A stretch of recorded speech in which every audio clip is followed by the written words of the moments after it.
Doing it together, swear there's nothing better. We wanna make me sweat. Doing it together, swear there's nothing better. Me wanna make me sweat. That can help the boy you are. Make the woman sweater, just like a feather. Tie me up forever. Wanna be just where you are. So I have a track here with artist Yoji that is being released with Southpoint. By the time you're watching this, it may already be released. Comes as my first release of 2026. Southpoint being a label I really wanted to release with for a while, as they've got artists like Bush Baby on there. Some of my friends released through them, like Engel and Tom the Chef, also Clark. So it's a track I want to dive through. I've got a bit of a different approach here. Before I get into it, I want to let you know about a few things. Now, again, I tell everyone if I was starting out again, I wouldn't have done uni or done a master's. It's so easy and accessible to learn how to do music production now that you don't need to put in 10 years of work. It's far more affordable and less time consuming to not just watch YouTube videos, because there's only so much you can get from there, but hire mentors and join communities of other producers looking to do the same things so you can collaborate, network and talk to each other. Now, I started offering this on the back end of last year and had an overwhelming amount of people email me and DM me. In this mentorship, I offer 12 hours of one-on-one sessions, being added to a community of other producers, recorded sessions, write-ups of all the sessions, and a full complete guide on how to make garage music or dance music in general that I've taken down from my Shopify, extended it, and then added it to this program. If you haven't got 10 years to learn production, this is something I highly recommend doing. And if it's something that you're interested in and you're dedicated, shoot me an email including some of your projects and why you would be someone that would like to do something like that. Then we can jump on a call and see if you're the right fit for the program. Anyway, diving into it, how I met Yoji.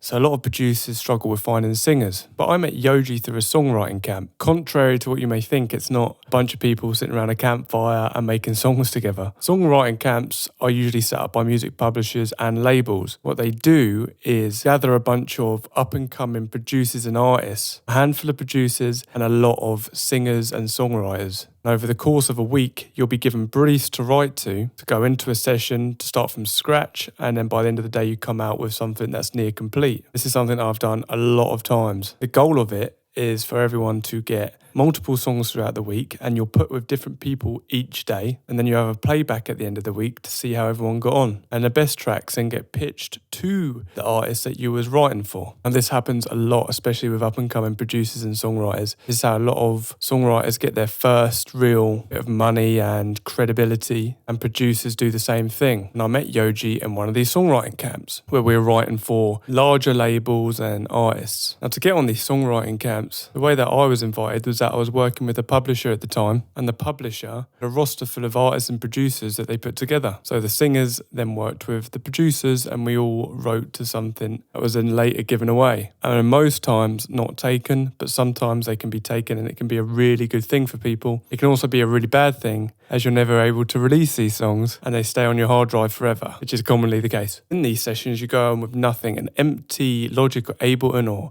whatever you're using session, and then come out with a full song. It's your responsibility to make everyone feel comfortable, spitball ideas, stay relaxed, and build with confidence, trust in yourself. Now, if you're an experienced producer or singer, you have multiple songs that are already out there, or you have a list of songs that you've made, haven't been released yet, you can put together a catalogue and then figure out what music publishers fit your catalogue or what labels fit your catalogue. And you can reach out to these A&Rs with the catalogue of music that you've got and a brief description of who you are and your artist profile. Saying something along lines of, hey, my name is this is my artist profile, here's a catalogue of songs, I'm looking to reach out and write with artists that may be on your roster, interested to know your thoughts. How a session with a singer works from my experience is that I'll go in from scratch. Now, I can play beats that I already have, but if the singer doesn't like it, then, and I can't produce something from scratch, then pretty much you're done. You have to trust your ability and don't worry about the outcome or what others think. You can use references that are given to you on the camps, or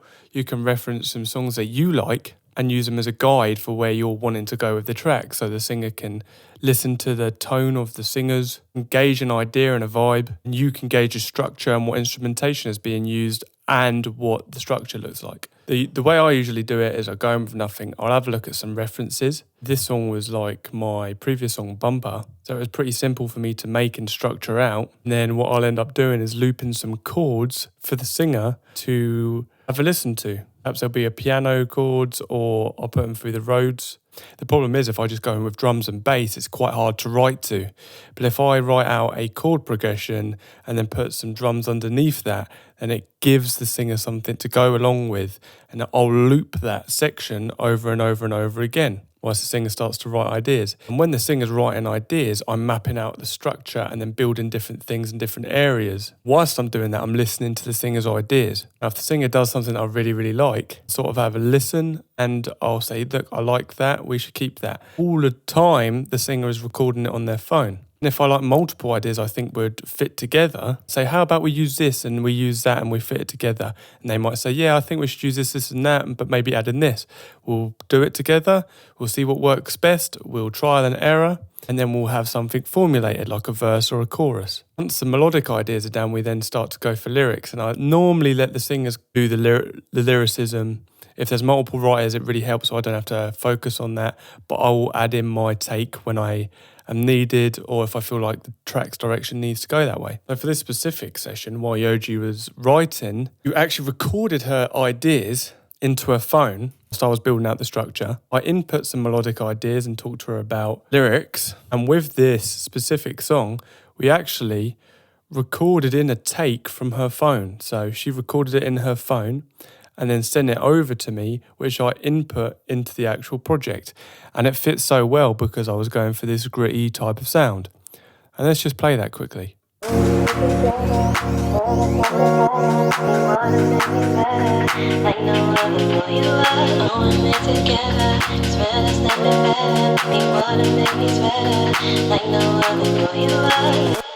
Effects wise, I'm literally just using an EQ. This is called a telephone EQ, where it gets rid of the lows and some of the highs and then boosts these high frequencies around here.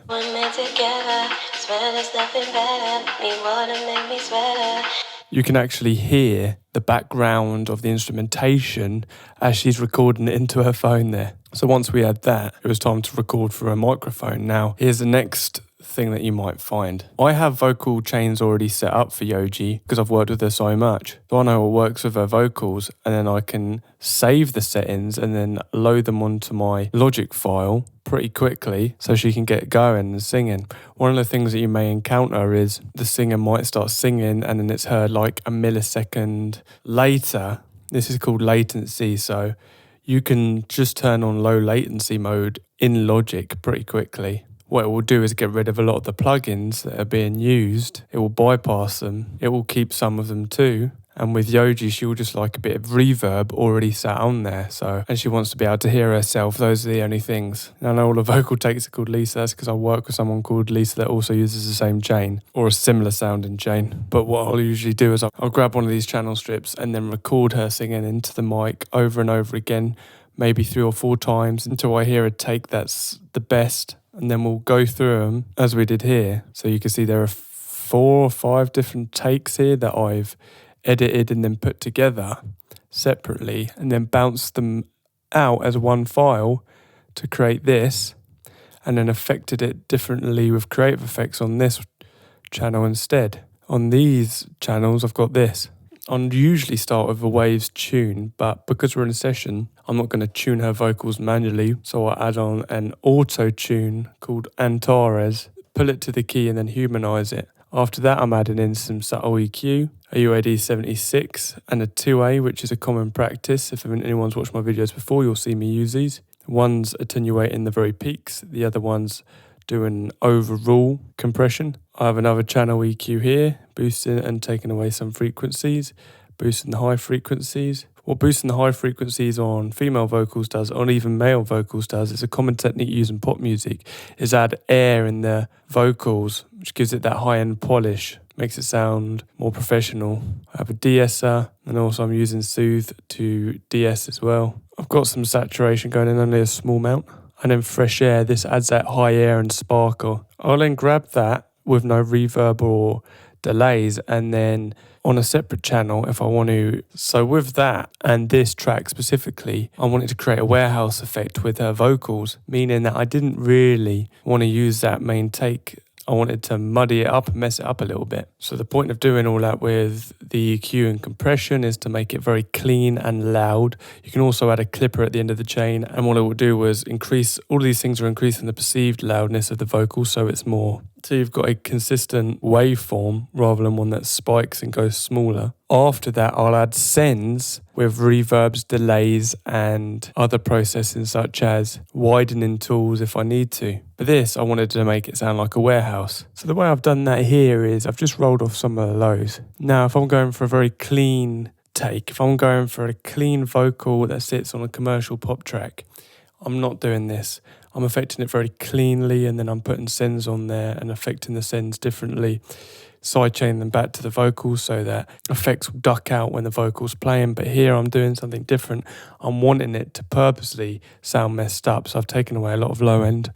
I've added on a phaser at light medium setting, which is messing with the phase. I've got this scanner vibrato on there and a chorus effect as well. I also have some saturation going quite heavy, an overdrive doing this amount, and then this kind of plate delay. And now the reason I've got it all together is because to me it sounds like it's been recorded in a warehouse. There's a slap back reverb, and the effects are creating a stereo image, making it sound kind of out of phase, which is working in my favour to create that image that I'm going for. At the end of the chain, I've also got a kickstart that's pumping to the actual kick of the song as well. So in the chorus, it sounds like this. On we're together, swear something better. Make me water, make me sweater. Like I know the boy you are, like the warmest weather. Chills just like a feather, tie me up forever. Wanna be just where you are, another level. Now, what I've also done is automated some reverb in between the gaps of the vocals. You can see here that there's gaps in the vocals. Now, when listening to it without the reverb, it sounds like this. On we're together, swear something better. Make me water, make me sweater. Like I know the boy you are. Now, with the reverb, it sounds like this.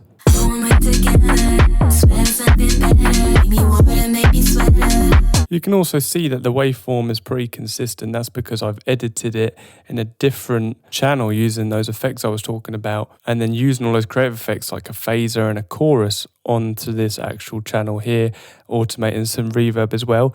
It's not necessarily common practice to do that. You can do it normally all on one channel. And I was also pretty hands-on in terms of what we were recording vocal-wise, because me and Yoji spent a long time going back and forth about what vocals we felt were best, and she actually originally had recorded different vocals into the chorus. Through trial and error and talking to each other about it, we come up with that being the best option. And then for the second part, we have something different, which plays this. Another level, I try to explain. Another feeling sweeping me up like a hurricane. Another level, racing through my brain. Another meaning keeping me up running through my veins. Which she had recorded a small idea, and then I turned it into that. I said, maybe we should do this and that, and we come together and done it together. And the reason we done it together, I'm not going against her, I'm not trying to change the way she sings or being rude about her ideas. We just spitball ideas and made each other feel comfortable. Plus, we worked together for a long time to be able to sit there and say that I think this idea is better, and she will say the same thing, and then we'll come together to create an overall idea, because everyone has the same idea, which is to make the track as good as possible. So when we're both doing it, it's all with the same goal in mind, and then trusting in each other's instincts. I trust in her instincts as a live performer, and she trusts in mine as a producer to bring the best out of her vocals and bring it that extra 10%, get that extra 10% out, which is what we're here to do as producers. What are the chords doing?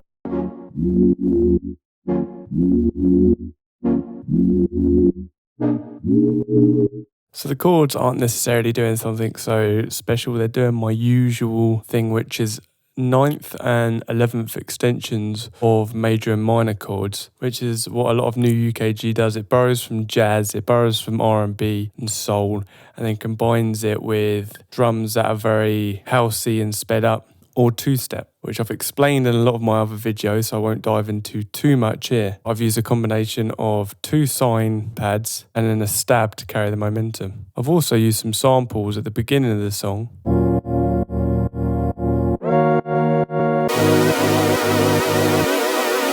Now one of these is an actual sample and then another one is a separate sample. And what I've done here is use what's called the harmonic minor scale. So these chords are in the actual key of the song are in the minor scale. The overall key of the song is an E flat minor. Now an E flat minor, to change E flat minor to a harmonic minor scale, we turn the 5th note in the actual progression, which in this case is a B flat minor, and we change it from B flat minor to B flat major. So what I done, grab a similar sound in pad, change the key in splice to B flat major, so that the one shot plays the chord B flat major, and then pull it over the top of this progression, creating that jazzy feel that you hear in New UKG, which is this. So these are 2 samples laid on top of each other. One's just playing in a different key, the original. Now I'm only doing it in the 5th chord and not changing the rest of the notes around. So we're staying consistent to E flat minor, using the harmonic minor scale only in the 5th chord, which creates this really nice tension and release, especially just before the chorus hits. Now I also use the bass as a little fill. So everything goes silent just before the drop. So in these 2 bars here that we've got, I play a small bass fill that links into the chorus / drop very nicely. Now when I'm creating chords, the way we look at it is this. I thought about this song as a commercial song, not to just be played in the clubs, but something that can be played on radio and as casual listening as well. That's how I arranged it with the structure, but also how I affected it differently when it came to processing. So on my pads, something I like to talk about is using widening effects to make your pads sound wider, increasing the stereo image of your song. As the song as an overall, there are things that you want to go through the center and things that you want to stay wide. In club speakers, the kick and the bass come through the center. Because club speakers are in mono, those are going to be the main things that you hear. And when those sub-elements stay in mono, you decrease the muddiness of the track and make those sub-elements sound tighter and punch more through the mix. So widening elements like the pads and effects, or sirens, stabs, vocals, top loops, these are things that when you widen them and you keep some elements in the sub-range focused on the mono, it's going to sound really nice and increase your stereo image, meaning increasing how wide it sounds in your headphones, giving it that professional feel. For that, you can use multiple effects. I've just used the micro shift on the fat wide pads and put the mix down to here. Well, there are multiple different ways, like using chorus to make it sound wider. For the bass,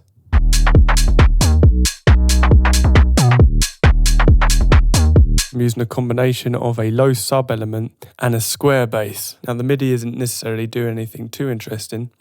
It's playing the actual length of the main pads, as you can see here. And then in between the gaps, it's playing a small fill, as you can see here. If I bring that up, that looks like this.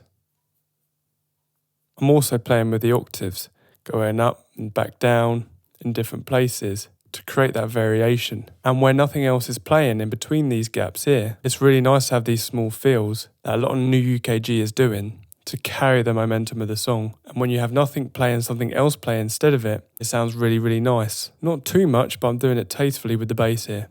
Again, both these are in mono, and the effects that I'm using on them, now the way that I've made this track a long time ago, so that the way I affect basses now is differently, but the infiltrator is a really good one. And I've used it on the bass enhanced solidifier. I've then used some light saturation on the bass, a kickstart at the end of the chain, and then a clip to increase that perceived loudness. For the low sub frequencies, I rolled off all of the high end of the bass, and for that square bass, I rolled off some of the low end up to 80 Hertz to clean up that sub frequency and have almost one bass that's doing that very low, almost inaudible bass, and the other bass that's doing that high-end, plucky bass that you can hear coming through, so that they mirror each other and sit comfortably on each other. This cleans up the low-end frequency and makes it punch more through your mix. Now for the drums.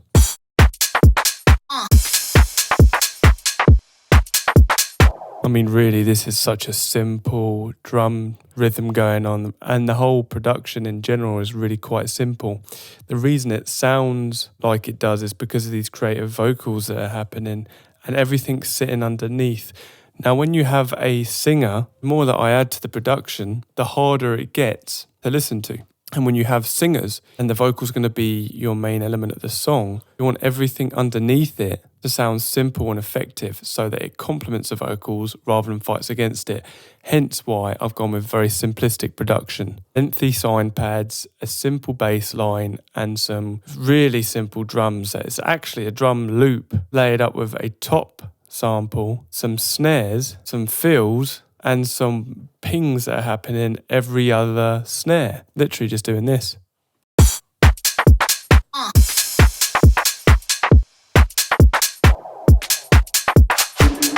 And then in other sections, I actually built this drum loop out in a separate file and then added it here, but again, it sounds fine.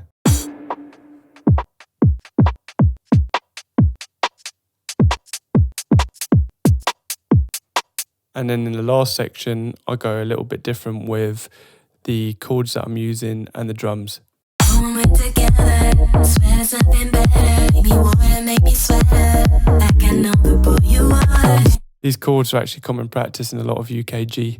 All they're doing is pitching around a seventh chord, a minor seventh chord, up and down the different notes to create that tone that doesn't quite fit in the key, but also sounds really, really nice. This is what a lot of house and garage is doing at the moment. This is a preset that I've got where you just play one note and it plays a chord for you.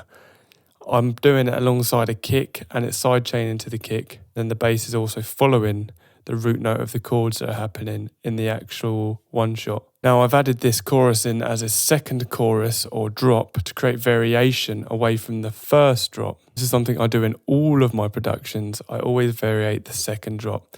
Now the reason I do this is to capture the listener's attention and keep everything sounding new and fresh and not too repetitive. I will then go back to the main drop after that loop is done. Forever, wanna be just like you are. Another level, I try to explain. Another feeling sweeping me up like a hurricane. Another creative effect I've done at the end is actually pitch up the vocals.